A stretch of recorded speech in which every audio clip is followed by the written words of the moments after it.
रे माकडं नाही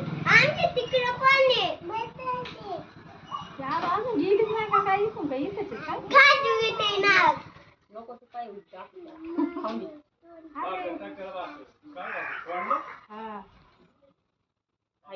पाणी खाते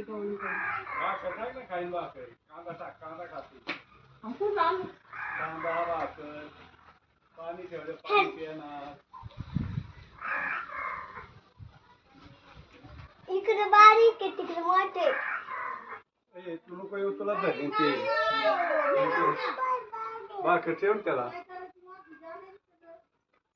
ते बघ ते धरीन तुला थांब त्याला भाकर टाकू दे ती पुरीला आणलंय तुमचा काय खेळ चाललाय मग धरून